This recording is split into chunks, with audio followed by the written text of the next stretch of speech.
All right, good afternoon, everyone. Welcome to another edition of Central Valley Business. It is centralvalleytalk.com. I am Mike Scott.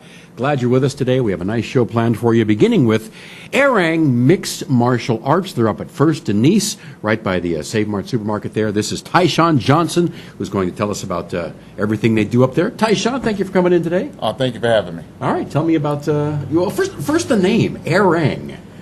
A lot of people ask me what an Airwrang is. It is the American version of a boomerang.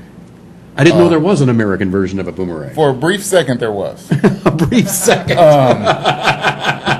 It didn't come back around. I don't want to say this wrong, but I believe it was the Hopi Indians that used it. Really? Hopi?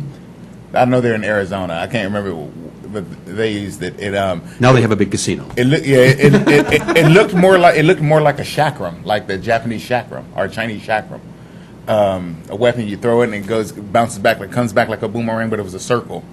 But the Airwrang, it actually had points on the circle, 3 points, so you could stab into things, cut things, everything. And I saw it, and I was like, hey, I like that. And that's literally how I picked the name. I said, what's that called? The guy told me. I said, oh, cool. It has a nice ring. Airwrang Mixed Martial Arts. I like that. Airwrang. I didn't know anything about it until the day I picked my name for my gym. So what do you teach there?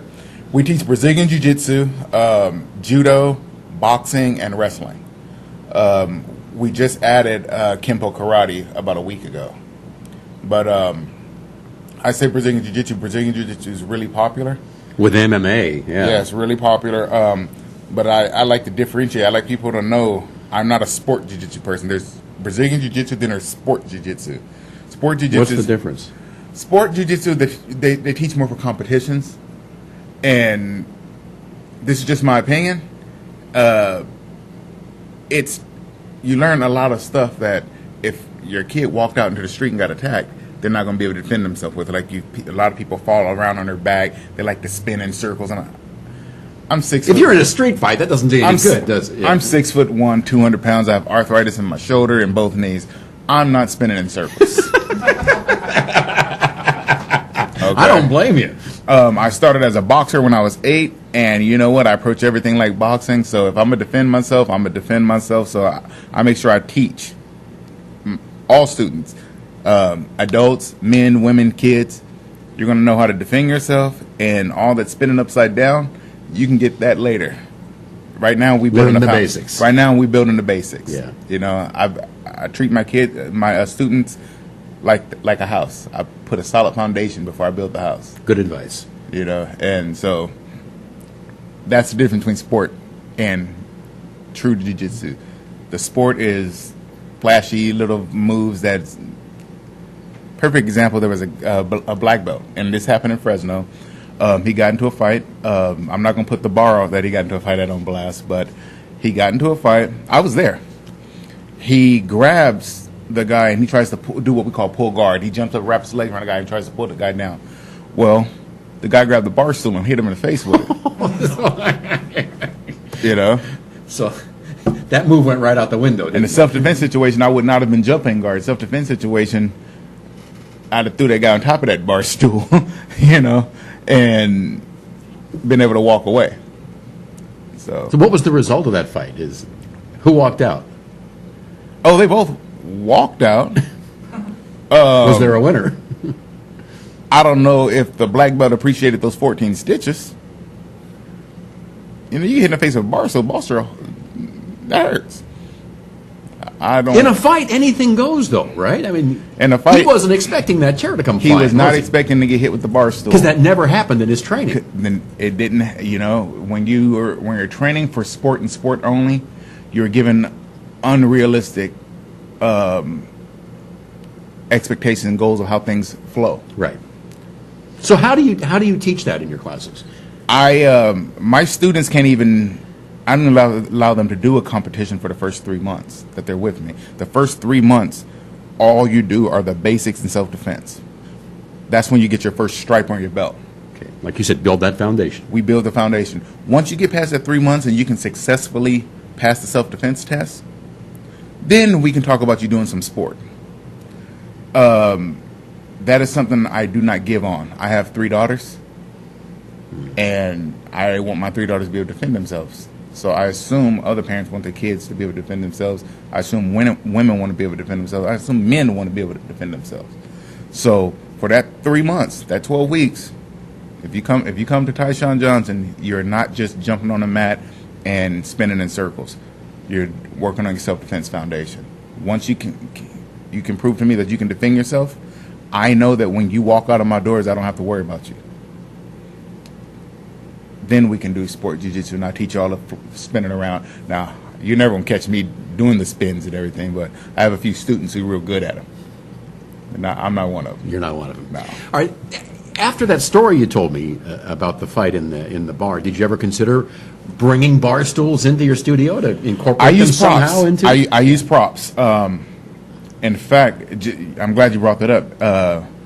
One of my students is making a bar stool as a prop, and he's making it. He's adding some foam to it, so that way, in case it gets dropped hard, it doesn't do too much damage. Right.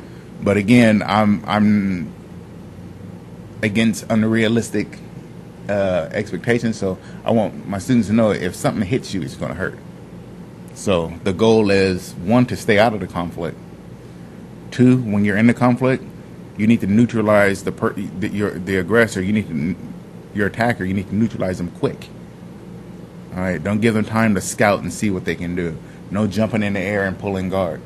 You know, if you have to judo throw them and hold them down there and let them know, look, I'm not going to let you go until 1, the police gets here, or 2, you agree to leave me alone. You know, I had a situation like that at Hook and Ladders.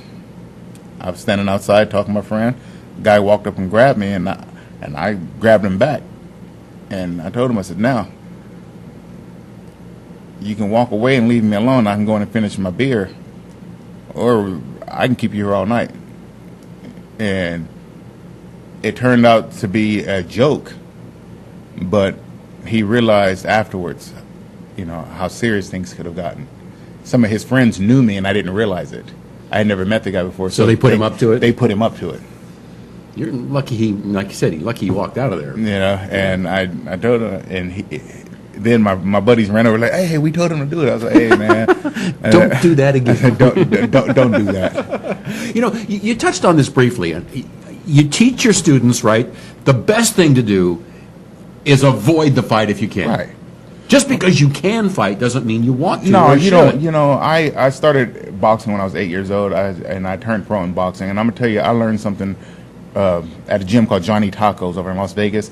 I heard one of the best statements ever. And people can dog Floyd Mayweather Jr. all they want. He said one of the best statements I ever heard. A guy was talking about fighting, and Floyd Mayweather Jr. looked at him and said, fight. How much money you have in your pocket? Because I only fight for a check. If you can afford to fight me, we can fight.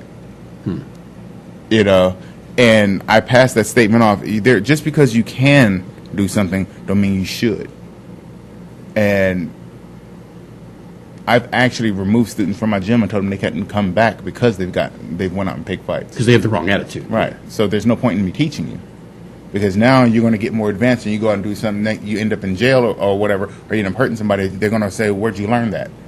Then you're going to say me, even though that's not what I was trying to teach you. Right. And I tell my students, don't go seeking a conflict. If a conflict comes towards you and you can't avoid it, defend yourself. If you can avoid it, avoid it. It takes a bigger man to walk away, right? It takes more self-control, and you know, Brazilian Jiu-Jitsu is called the gentle art. And I believe if you can walk away from a conflict, you just demonstrated the essence of Brazilian Jiu-Jitsu. The essence of Brazilian Jiu-Jitsu is not attacking and your opponent. The essence is being able to be confident with who you are and defend yourself if need be. And that's what I look forward to. That's what I teach. So do you have new classes starting soon? Yes. I actually just changed the schedule. So at one point my kids' classes started at 4:30. Now they start at 5. So the kids' classes from 5 p.m. to 6:30 p.m. Adult classes are 6:30 to 8. Is that 5 days a week? Or? That's 6 days a week. 6 days a week. The only day we're closed is Sunday. Okay. And I try to keep the schedule. Again, I'm a father, so I try to keep the schedule real open. Mm-hmm. And I also lowered my prices because the economy's not that great. So is it per week, per month? How do you? It's per month. For kids, it's $65 a month. It's 20. It's $65 for the first child, 20 each additional child. And they can come to 6 classes a week for that? Yeah, you can come to all of them if you want. Ooh, that's a good price then. Oh yeah. And the adults is it's $85, and it's the adult deals are kind of different. They're more expensive than the kids. It's $85 for one adult. I believe it's $110 for 2, and then I have a family package that's $125. It's 2 adults and a child, or 2 kids and an adult. So the whole family can go. The whole family can go. All right. Again, you're at First and Nice. They're in the Save Mart shopping center. Yes. Not the Vons across the street. The Save Mart. Save Center. Mart. It's okay. 673 East Nice. East Nice. Phone number, website. How can folks reach you? Phone number 559-900-8494, and the website is Tyshon Tyshon BJJ.com. Okay. One last question before we go. Pacquiao. Floyd Mayweather, by a very embarrassing stoppage, to the point I don't think Floyd is going to knock Manny out. I think Manny Pacquiao is going to quit. I think Pacquiao's best days are behind him, and I hate to say that because he was a tough little fighter, but I think his best days are behind him. I think so, but also I think it goes back to the whole reality thing.